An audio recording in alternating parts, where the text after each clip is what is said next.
Bom, pessoal, nessa aula de hoje, né, nós vamos falar de deflexões de vigas e eixos hiperestáticos, né? Então, como você sabe, agora essa semana 8 nós teremos nossas aulas gravadas, não vão ser síncronas, né, devido à determinação da instituição. Então, nós já vimos deflexões ali, inclinações em vigas e eixos. Só que agora a gente vai estar avaliando, né, que são os mesmos conceitos para vigas e eixos hiperestáticos. Então, vocês já estudaram em resistência dos materiais 1, vigas e eixos, né, hiperestáticos para cargas aqui, ó, axiais e torção, né, que o exemplo, né, mais simples aqui para carga axial, quando você tem ele, ó, fixado nas duas extremidades e a sua carga axial. Então você tem duas forças que você desconhece, a FA e a FB aqui, e apenas uma conhecida. E quando você vai fazer a equação de equilíbrio, você tem apenas quem? A somatória da força em Y. Então você vai ter mais incógnitas do que equações. Da mesma forma, a torção, né?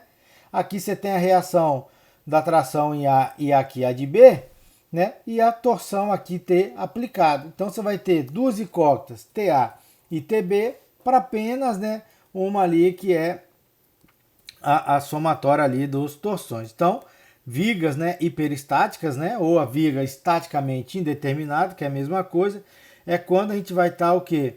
Estudando ali situações onde eu tenho o maior número de reações desconhecidas do que o número das minhas equações de equilíbrio disponível, né? Que no plano são 3 e no espaço ali, né, 6, né? Então, essa aí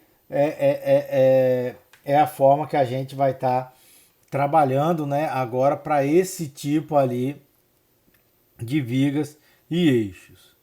Então, né, como falei, quando as reações ali que a gente tem, né, eu tenho mais reações do que equações de equilíbrio, então a gente acaba dizendo que a gente tem ali reações redundantes, reações que não são necessárias para quê? Para manter esse meu corpo em equilíbrio. Então, quando eu tenho reações redundantes, o que? Uma reação a mais ou duas reações a mais, essa aí vai ser denominada o grau de indeterminação. Então, olha esse exemplo aqui, ó. A viga, né, está engastada em A, apoiada em um rolete em B, com essa carga P. Então, fazendo o diagrama dela, a gente vai ter o que aqui, ó, né?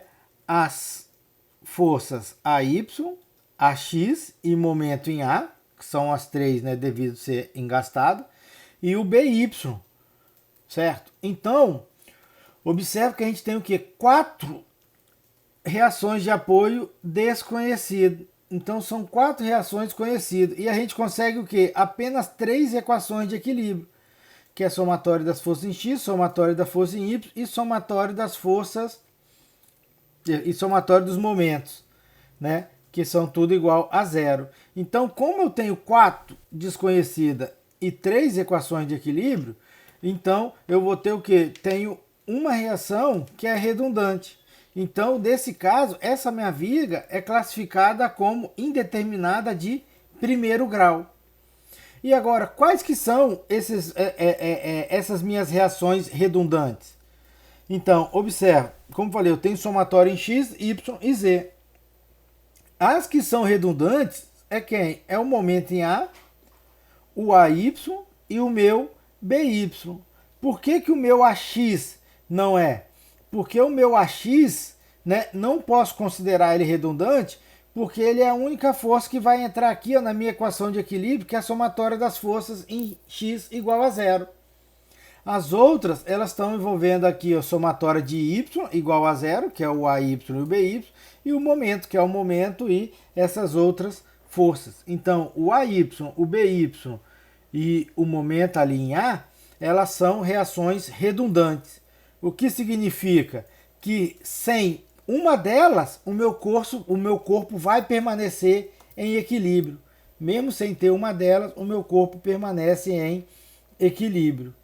Então, lá em Mecânica 1, né, quando vocês estudaram lá, né, com o professor, não sei quem foi o professor de vocês, Alguns devem ter perguntado, pessoal, mas sempre vai dar 3 incógnitas para 3 equações no caso do plano, ou 6 incógnitas para 6 equações no caso do espaço ali, para eu determinar o equilíbrio? O professor falava, sim, sempre tem que ser isso. Se for diferente disso, você não pode resolver, né, pelo sistema de equilíbrio. Porque se você tem mais equações, mais incógnitas do que equações, né, então ele vai ser ali indeterminado, né, você não vai conseguir resolver. E ele falava, mais para frente vocês vão aprender a resolver dessa forma, né? Agora a gente vai focar nessa resolvendo apenas pela equação de equilíbrio. Então agora, né, chegou a vez, né, de utilizar essa técnica de deflexão e inclinação de eixos, né, e vigas para eixos e vigas ali o que indeterminados, que é quando eu vou ter aí mais essas reações. Então aí agora a gente vai conseguir determinar quem são esses todas essas nossas reações de apoio, né? Mesmo ali, ó, sendo um valor maior de cóccijas do que na nossa reação de equilíbrio. Olha esse outro caso aqui, ó, tem um A por pino, D por rolete, então eu vou ter aqui, ó, AXAY, BY, CY, DY, né, que são os 3 roletes, e aqui por pino.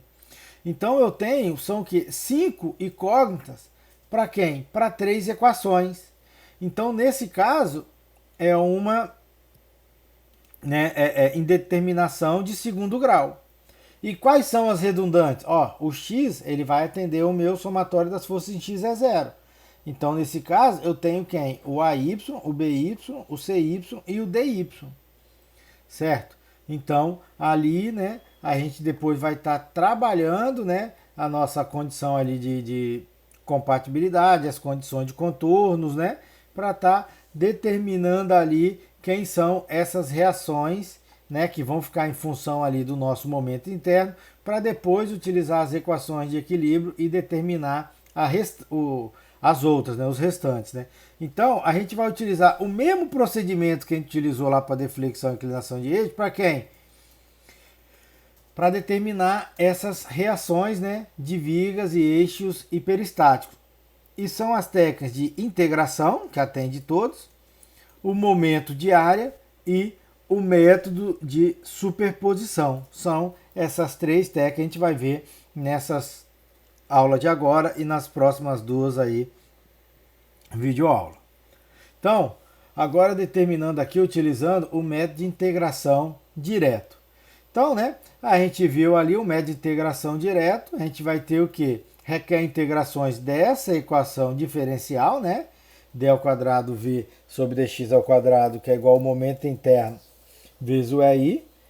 E, visto ali que o nosso momento interno ele está em função de x da nossa posição. Só que agora a nossa viga é estaticamente indeterminada. Então, o nosso M também vai ser expresso em termos das reações redundantes.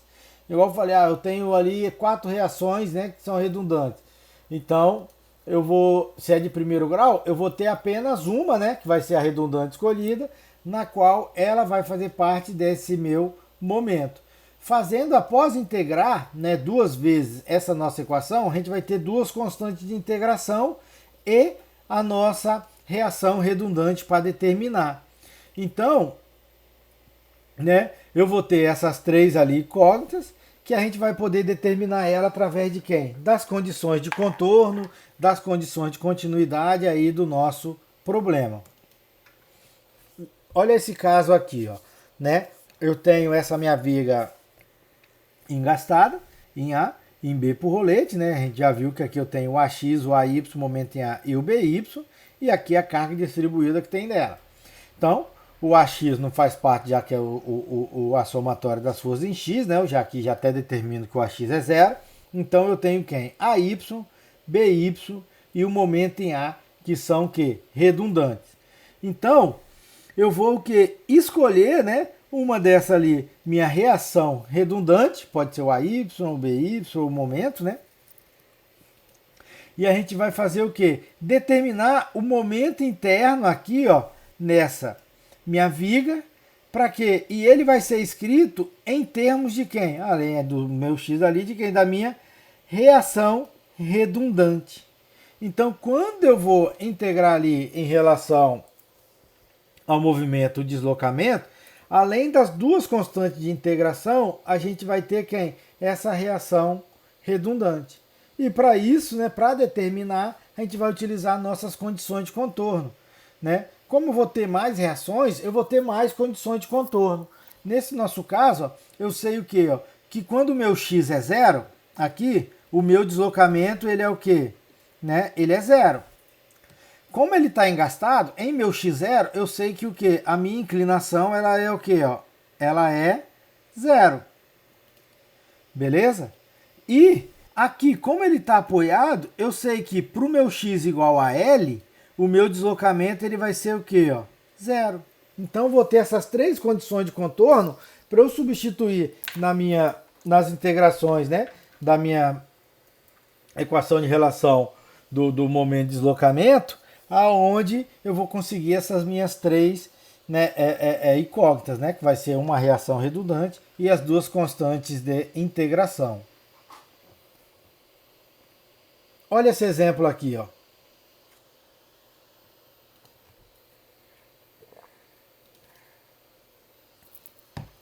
A viga está sujeita a essa carga distribuída triangular e ele quer o quê? Determine a reação em A, sabendo que o mol de elasticidade vezes o momento de inércia é constante. Bom, né? Então, ó, se eu for olhar, opa, aqui eu tenho uma reação em Y, que é apoio, aqui está engastado, eu vou ter o quê? Uma reação em X, uma reação em Y e um momento. Então, eu tenho 4 incógnitas para as três equações de equilíbrio. Não consigo resolver. Então ela é o quê? Uma viga hiperestática, né? Estaticamente indeterminada. Então, a gente vai, né, fazer o quê? Né? Buscar aqui, ó, a nossa diagrama de corpo livre. Concentrei aqui a minha carga. Tenho essas minhas reações, né? Aonde mostra que eu tenho 4 incógnitas para 3 equações. O Bx não vai ser redundante, pois só ele atende o equilíbrio em x. Então eu tenho essas três, ó, AY, BY e o momento em A. Então, agora, o próximo passo é saber o quê? Quem que vai ser o meu momento interno? Não tem como determinar essas minhas reações, então não vou trabalhar com o meu equilíbrio. Vamos buscar aqui, ó, o meu momento interno. Então, vou fazer aquela seção, né, que a gente sempre faz, né? Lembrando, aqui meu diagrama, ó, fiz a seção com uma carga distribuída, parte dela vai estar para cá. Ó. Então ela tem um comprimento X, aonde da parte maior aqui, ó, essa minha carga concentrada é o que? 1/3 de X, o restante é 2/3. A minha carga aqui, ó, é o ômega zero, certo? Então, quem que eu vou ter ele aqui, ó? Ele vai ser o que? X vezes zero, né? A relação que eu tenho desse meu comprimento. Então, a carga concentrada dessa área é o que? Ômega zero, x vezes zero, vezes x dividido por 2. Então, minha carga concentrada é esse valor. E a gente tem o que? O cisalhamento, o momento e a minha reação a y. Nesse caso, pessoal, como eu estou calculando aqui, ó, quem que eu vou precisar determinar para eu levar lá para aquela minha equação do momento, né? Deslocamento. Esse aqui. Então, é quem? É o meu momento. Então, a gente vai precisar determinar esse meu momento aqui, ó. Então, cisalhante eu não vou precisar. E eu já sei do jeito que eu fiz aqui, ó. A minha reação redundante vai ser quem? O meu AY. É o AY que eu vou deixar. Beleza? Ele que vai aparecer nessa minha equação do momento. Então, a gente vai fazer o somatório de momento igual a zero. Como eu não me interessa esse cisalhante, vou calcular o momento nesse meu ponto aqui, onde que eu tenho. Então, eu vou ter o quê? Ó? O meu momento anti-horário positivo. Esse meio de ômega zero x ao quadrado L é positivo aqui também, né? Anti-horário, vai ser isso vezes x sobre 3, que está ele aqui. E o AY no sentido horário, então vai ser o AY vezes x. Então a gente tem essa equação, reorganizando, vai dar que o nosso momento é o AYX menos ômega zero x3 sobre 6. Então agora a gente vai pegar esse momento e vamos substituir aqui na nossa equação, né? Então, tendo essa substituição, né, vamos só organizar, vamos deixar esse aí aqui de baixo, joga para o lado de lá. E vamos fazer o que? Integrar. Integrando ele, ó, a gente vai ter essa outra expressão, beleza? Opa, aqui é o quadrado, faltou esse aqui. E vamos lá, integrando novamente, né? A gente tem aqui esse meu termo. Então, vê, ó, nesse último aqui, que é o deslocamento, eu tenho o AY, o C1 e o C2. Beleza? Então, e essa outra aqui, que é da inclinação, o AY e o C1, mas aqui eu tenho as três, que a gente vai ter que determinar através de quem? Das condições de contorno. Quantas condições de contorno eu tenho aqui, ó? Se aqui é engastado, eu tenho duas, que é deslocamento zero, inclinação zero. E nesse aqui, como é apoiado no rolete, eu tenho mais uma, que é o que? O deslocamento zero. Então vamos lá, ó.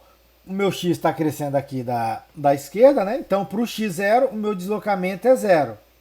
Então, substituindo aqui, ó, x0 aqui e x0 aqui, o meu C2 ele é zero.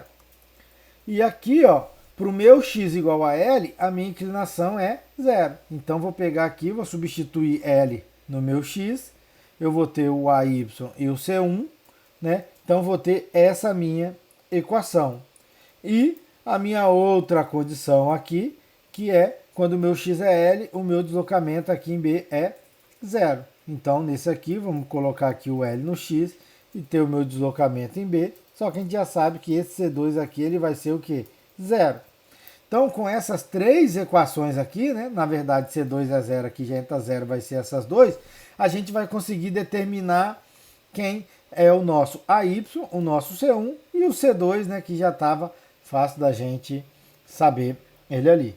Então, olha só, tendo esses valores, eu consigo que agora saber a minha equação do deslocamento, ou minha equação da inclinação em função ali de x. Mas, se eu quero determinar as outras reações de apoio, basta o quê? Utilizar, né, as equações de equilíbrio. E com elas a gente vai ter aqui, né, o Bx, que a gente já sabia que era zero, o By e o momento ali em B. Então, se eu quiser determinar a inclinação e o deslocamento, vamos substituir naquelas equações anteriores, que aí eu vou ter o que? Essa minha equação da inclinação, né? Só substituindo o meu C1 aqui, e a minha equação do deslocamento, substituindo C1, C2, né? E lógico aqui o AY, que a gente já encontrou. Então, dessa forma aí, né, além de saber as reações, a gente consegue determinar também quem são a inclinação e o deslocamento em qualquer ponto, né, da nossa viga ou eixo ali hiperestático. Olha aqui um outro exemplo, né, na viga engastada em ambas as extremidades, né, está sujeita aí a essa minha carga uniforme, engastada nos dois, e ele quer determinar as reações nos apoios, determinando ali o efeito ali da carga axial, desprezando, né? Então, olha só, é apoio, estou desprezando aqui as cargas axial, né? Que como a gente falou, eu vou ter as duas verticais e os dois momentos por serem engastados. Então, chamamos aqui até de V, né? VA e o VB, que seria aqui o cisalhamento nos apoios. Como no meio aqui, ó, eu tenho essa minha carga L, então ela concentrada, L não, W, ela concentrada é WL. Então, por simetria, eu sei que desse lado vai ser WL sobre 2 e do outro lado também um WL sobre 2. Só que agora, esse meu momento, né, não tem como eu resolver ele através do somatório ali, né, dos meus momentos que eu vou ter. Então, como que eu determino ele ali estaticamente, né? Eu sei que eles são o quê? Iguais. M' e o outro M', né? Então, não, pessoal, se eles são iguais, eu consigo calcular pelo momento. Então, tenta calcular. Ó. Pega em B, esse aqui está horário, então ele é negativo. esse de cá está anti-horário, ele é positivo. Quando eu colocar os dois na equação de momento, eles vão se anular. Então, não tem como estar solucionando. Então, né, como falei aqui, ó, as reações de cisalhamento A e B são iguais, né, devido à simetria, que é o WL sobre 2. Então, agora vamos determinar a nossa carga interna, né? Vamos cortar aqui em algum lugar, a uma distância ali x. Então, de um lado eu tenho o WL sobre 2 e o M', e do outro lado um momento ali interno da minha equação, um cisalhamento, e a minha carga ali, ó, distribuída como é W, agora vai ser WX e centralizado por ser retangular, né, o X sobre 2. Então, a minha carga aqui, ó, redundante é quem? É o M' para esse caso, que é o que eu deixei, né, que eu estou assumindo ali o lado esquerdo. Então, calculando o momento interno, pega aqui nesse ponto, eu tenho quem? Ó? Esse meu momento positivo, esse meu momento aqui, ó, também vai ser positivo, esse aqui negativo e esse aqui, né, o positivo.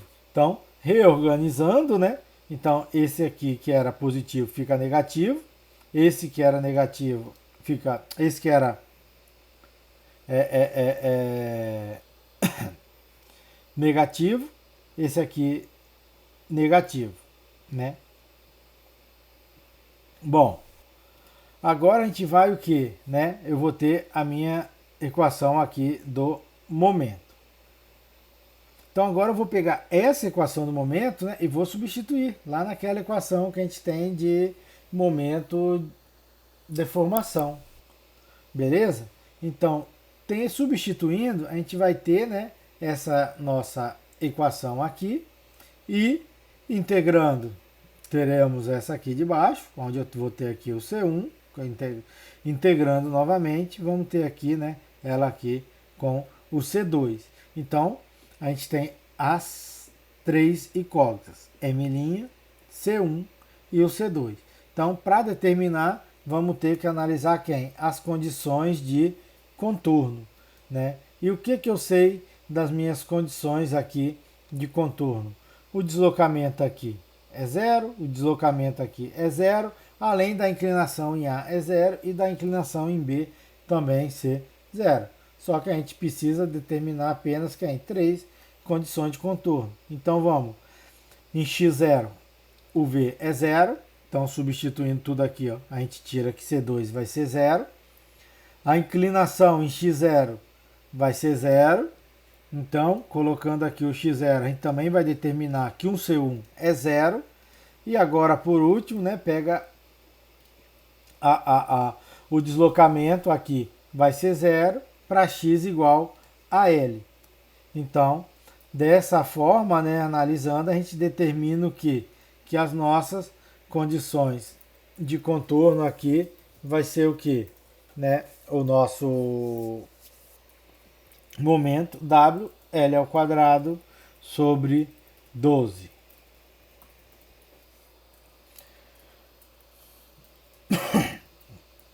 Então, esse aqui é a nossa condição de contorno, né? Aqui aplicada o nosso momento redundante aqui vai ser esse. Então,